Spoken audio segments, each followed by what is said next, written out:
So look at Anthony Ryder from South Lyon, Michigan, recently selected as the Lions 2020 Fan of the Year. He has a passion about sports broadcasting. With the 112th selection in the 2021 NFL Draft, the Detroit Lions select Amon-Ra St. Brown, wide receiver, USC. One pride, baby! Yeah!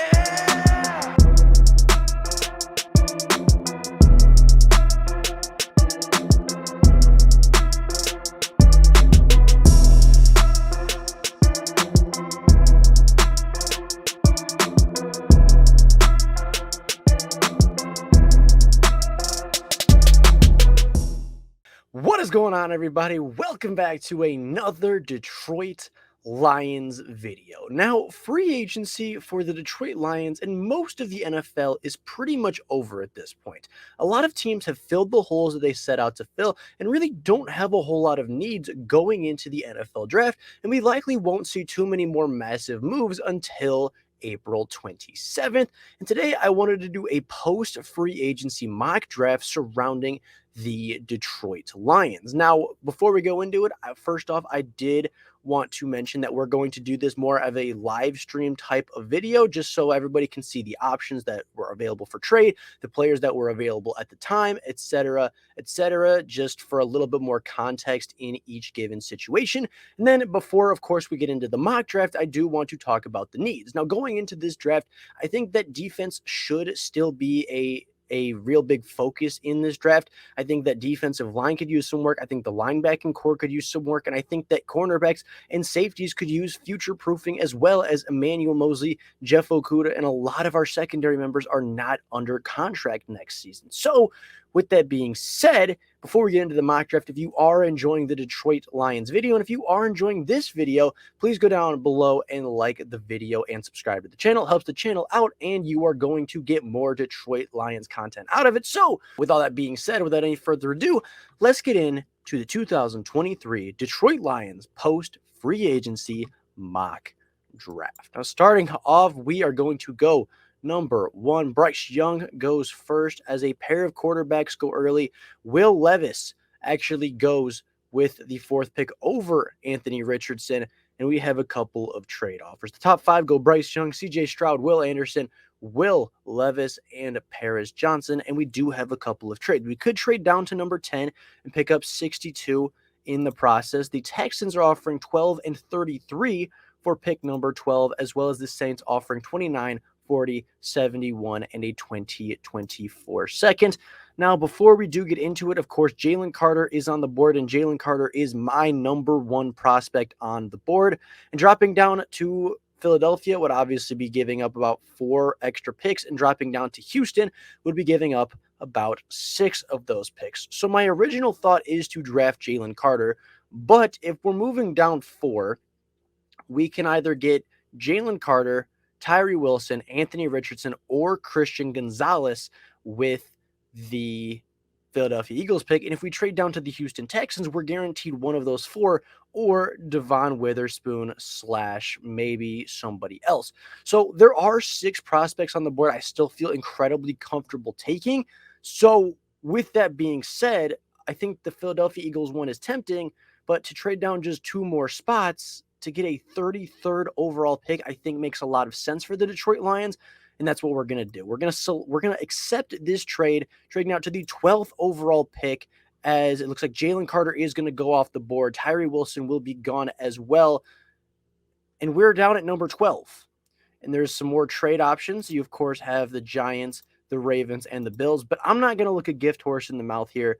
The Detroit Lions have a couple big players on the board. You have Anthony Richardson, Christian Gonzalez, or Devon Witherspoon. The Lions pick again at pick 18, and I think that there's a higher chance that either Christian Gonzalez or Devon Witherspoon is going to be there. So with this 12th overall pick in the draft, future-proofing our quarterback position, I will select Anthony Richardson, the quarterback from Florida. Huge upside. I don't think has as low of a floor as most people think, as Gonzalez and Witherspoon both go almost back-to-back picks. This is not a good trade option. I will not be giving this up for the pick. And we are down at the 18. Now, after selecting Anthony Richardson at the 12th overall spot, to me, it's really between 2 guys. It's between Lucas Van Ness, the pass rusher from Iowa, and Joey Porter Jr., the cornerback from Penn State. Now, I think that cornerback is a bigger need. I think that future-proofing that position is incredibly important, but I think Lucas Van Ness is a better culture fit. I think he is basically Aiden Hutchinson 2.0. He's really quick with his hands, really quick with his feet, is a really powerful pass rusher, has an incredibly high motor, is a good leader on the Iowa defense. I think is a very Dan Campbell-esque player from the personality that comes across on tape and really just the type of player that he is on the field. So with that being said, and that being the case, I'm going to select Lucas Van Ness, the pass rusher from Iowa, and hope that one of the top 3 cornerbacks left do fall to the 33rd pick. As Keely Ringo is off the board, Joey Porter and Deontay Banks are all gone at this point. The cornerback position is getting a little bit slimmer, but we fall to the 33rd selection. Now, this is an option for the Detroit Lions, and I think that this realistically does make a lot of sense. There's nobody here that I'm thinking we can't possibly miss out on. So yet again, I will select another trade. I think this makes sense. The Rams might want to trade up for somebody. They're not afraid to give up some capital, so I will accept that trade as well, as Darnell Wright, Anton Harrison, and Clark Phillips all go off the board. I don't want to go too crazy with all the trades, so unless it is a trade that really makes a lot of sense, I won't use it. But the Detroit Lions now sit at 36, the first of now 3 second-round picks that they have at their disposal, and they've addressed quarterback and edge rusher. Now, I think the Detroit Lions could continue to address the defensive line here with Kalijah Cansey or the edge rusher from Northwestern, who I think is going to slide inside and play more of a defensive tackle position.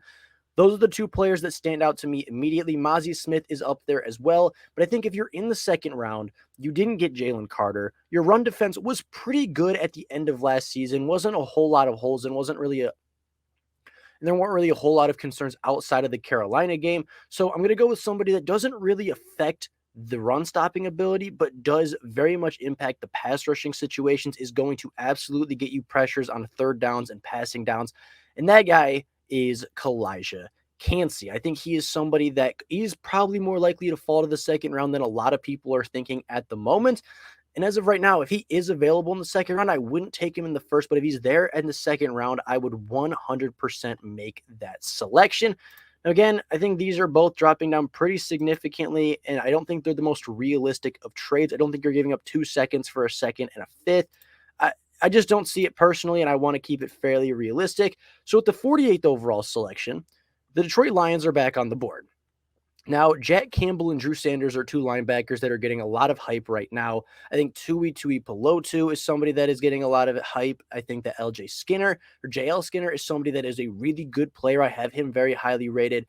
But at the 49th overall pick, right in line with PFN's official grades, Osiris Torrance is the pick here. He is, in my opinion, the best guard in this class, would future-proof the offensive line and complete the offensive line with no injury concerns, no real off the field issues. Just somebody that I think, again, is a Dan Campbell culture guy, somebody that's going to come in, somebody that's going to be really good in the run game, somebody that did not give up a sack all of last season, is a great pass protector, is a mauler in the run game, and overall I think is the best option for the Detroit Lions. Now, again, I'm not really too interested in trades at the moment. Neither of these are necessarily bad trades, but I just don't want to trade it too often. Now, Emmanuel Forbes is here and is a potential option, but I do have a different player in mind. I think Deion Henley is the best coverage linebacker in this class, and I think he is potentially the second best linebacker in this class, only behind Trent Simpson. I think that at the 55th overall pick, if the Detroit Lions are lucky enough to select Deion Henley, it would be a really good selection for them, and I think he will be the picker. I think it's kind of an easy chalkboard pick. I think everybody really wants Deion Henley to their roster, but if he's available at the 55th overall pick, I think the Lions are going to be very interested indeed. Sidney Brown goes off the board at 63. That is unfortunate. So does Jordan Battle. 2 of my favorite safeties in this class are officially gone as we move down the board, and we will go back to the overall as it seems like a lot of the big playmakers are starting to fall in this class. Now, the Jaguars offer 88 and 127 for pick 81. I think that's a little rich to move up just 7 spots. And then, of course,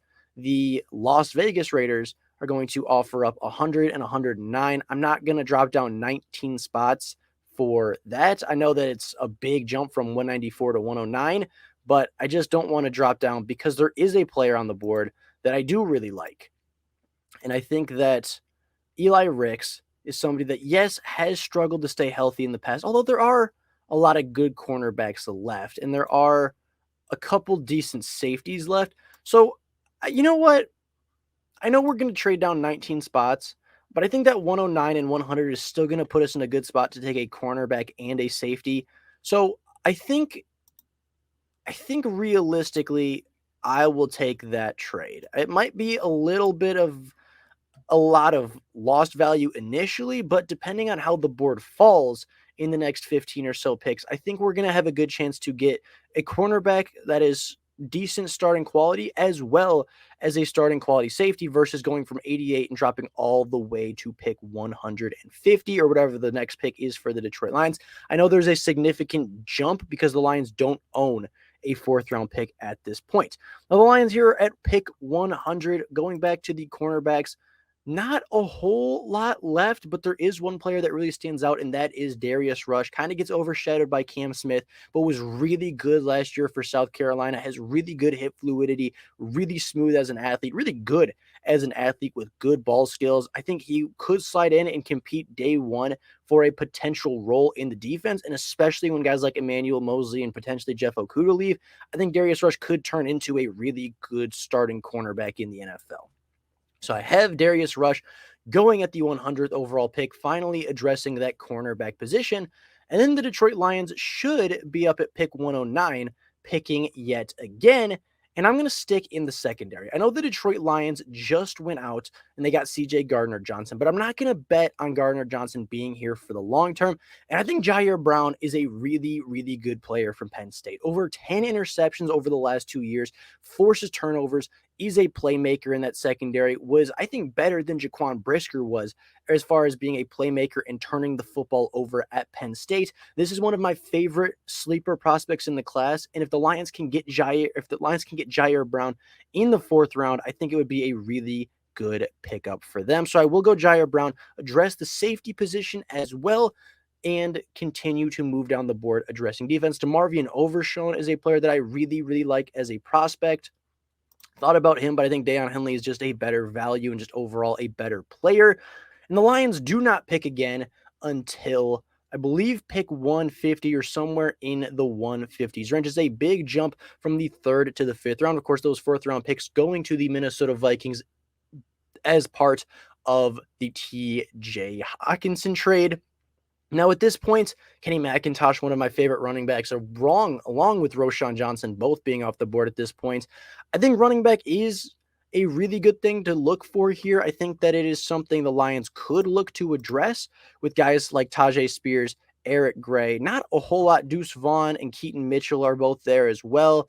Dwayne McBride is here on the list. There are a couple of really good running backs left. I think that is certainly an option here. I like Moro Ajomo, but we've really already got our defensive line class filled out and our defensive line positions in general. I think that you could potentially look for Andrew Voorhees. I know that he tore his ACL at the NFL Combine, but if not, I think this would be a really good value for him. And again, you could always slide that, but we already took Osiris Torrance, so that wouldn't make a whole lot of sense here. But I think that the best option here is going to be addressing running back. There's not a whole lot of running backs left. I really like Tajay Spears. He's a very dynamic athlete. He's very slippery. Reminds me a lot of DeAndre Swift as a player, and a really, really good receiver, a pretty good runner, has good vision, has good quickness. I don't think has the top end speed of maybe some of the other players like Keaton Mitchell in this class, but I think is a really good player, would add a dynamic weapon. And for a player like DeAndre Swift, whose future is uncertain, I think probably betting on the fact that DeAndre Swift is going to miss at least a couple of games and be on a snap count for at least a couple more, I think Tajay Spears makes a ton of sense here in the fifth round for the Detroit Lions, really kind of shoring up that running back class now with David Montgomery, DeAndre Swift. Now, of course, you have Tajay Spears, and then you go forward with, your fourth running back essentially being Craig Reynolds, who you re-signed this offseason as well. So I think addressing running back there makes a lot of sense. I'm a big fan of a lot of the running backs in this class. I think a lot of them could slide in and be really good players for the Detroit Lions. Dorian Thompson-Robinson does go. Not a big need for the Lions now because of Anthony Richardson, but Dorian Thompson-Robinson is one of my favorite players. I like a lot of players in this class.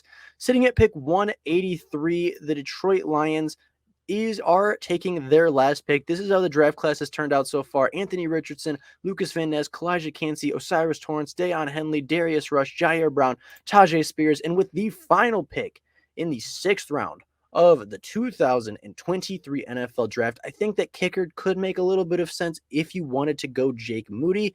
That was my original thought. I think that potentially maybe tight end if you want a really good seat or receiving threat, but there's not a whole lot of guys standing out from that aspect. Wide receiver, I do like Raheem Jarrett, but I think Andre Usavas, the wide receiver from Princeton, big body, very similar body type to DJ Chark, very similar play style. I know he played at Princeton, didn't play against the biggest competition, but this guy is big, he's fast, he has good ball skills, and I think this could be a good pick to, again, future-proof the wide receiver position for the Detroit Lions. So I will select him with the 183rd overall pick. And as the mock draft for the Detroit Lions officially rounds out, we're going to finish out the 6th and the 7th rounds here. I think this is a very good pick as kickers do start to go sometime in the 6th. Ronnie Bell is selected there at 199 to Baltimore. And I think that this is a really good selection and a really good overall draft for the Detroit Lions. I think it addresses a ton of needs. And of course, we will go over it in depth over when the mock draft is officially over. But I think this makes a ton of sense. I think that this is a really, really good draft for the Detroit Lions. Mohamed Ibrahim is a player that might go undrafted. I think the Detroit Lions could take a shot on as well. Reminds me a lot of Jamal Williams as a player, being a short yardage back, being somebody that grinds out tough yards, and really just is a good short yardage back despite being a little bit older. But I think overall, this was a really good class by the Detroit Lions. I wasn't sure how this was going to turn out doing it live. There's a lot of decisions that have to be made in a timely manner when this is the case, but it kind of puts me on a clock like a real NFL general manager would be. I didn't want to take too many liberties and I didn't want to abuse the AI too much. I think all the trades we made sense at the time, and then the Lions walked away with a really good product in the end. Now, to recap this draft class and to get rid of all of the ads that are showing up here, we started off the draft by trading the 6th pick for pick 12 and 33. That 6th pick did turn into Jalen Carter, which is a sting to pass up on. However, that 12th pick turned into Anthony Richardson, the potential quarterback of the future and highest ceiling quarterback of this class. I think sitting a year behind Jared Goff would be really good for Anthony Richardson's development. I think a year behind Ben Johnson could turn Anthony Richardson into the next super weapon of the NFL, the next Josh Allen, the next Patrick Mahomes, the next even Jalen Hurts level prospect. And I think that that kind of talent is too much to pass up on for essentially an extra pick in the first round of what we got from the Rams in the Stafford trade. It comes full circle. The Lions give up their quarterback for the Rams, and they get their quarterback back with that first round pick that they acquired. Now, at the 18th overall pick, I wanted to address defensive line as Lucas Van Ness is one of my favorite edge prospects in this class. He's a top 3 edge rusher in my opinion. I think he is very, very close, if not the number 2 edge rusher in this class, only behind Will Anderson. Getting him at the 18th overall pick, I think is probably unlikely. I don't think he makes it past 15 in real life, but if he's available at 18, I think that the Lions will be on the clock for maybe 20 seconds before Lucas Van Ness is a Detroit Lion. Moving on to 36, the pick that we actually did end up acquiring, I believe. We did trade down with the Rams one more time to acquire an extra 4th next year from that 33rd spot. And that 36th pick turned into Kalijah Cansey, a really good pass rushing interior pass rusher for the Detroit Lions. Somebody that's going to play the 3 tech on passing downs, isn't going to affect the run game all that much, but is going to play early downs, is going to play pass rushing downs, might not be a full-time player, but is going to be a role player and have a huge impact on the defense from that standpoint. At 48, with the rise of guys like Steve Avila from TCU, I think Osiris Torrance's hype has fallen off a little bit, and you could see him going mid to late 2nd round. In my opinion, the best guard in this class. Big, great pass protector, savvy run attacker, just somebody that I think would really compete and complete the offensive line. Putting him next to Penei Sewell and Frank Ragnow, I don't think you're going to be able to stop that rushing attack any day of the week. Deion Henley, I think the best coverage linebacker in this class, and if not number one, certainly number two, only behind Trent Simpson at 55. I think it's a really good deal. Darius Rush, I think one of the more underrated cornerbacks in this class, is not going to have to start day one, but could start in year two. Jair Brown, I think a playmaking safety to replace potentially CJ Gardner-Johnson if he doesn't return. And then you go value with Tajay Spears and Andre Isovas in the later rounds to fill out the offense. And of course, you pick up a 2024 fourth to replace the one you got rid of TJ Hawkinson with. So with all that being said, that is all I have for you guys today. That is the, I guess, technically live run through of the Detroit Lions 2023 post free agency mock draft simulator. Let me know down in the comments below what you thought about the mock draft. What did you like? What would you change? And of course, if you liked this Detroit Lions content, make sure you go down below, subscribe to the channel, and like the video. Helps out the channel a ton, and it lets me know that you guys want more Detroit Lions content. Well, that being said, that's all I got for you guys right now. Thank you all so much for watching. And until next time, and as always, go Lions.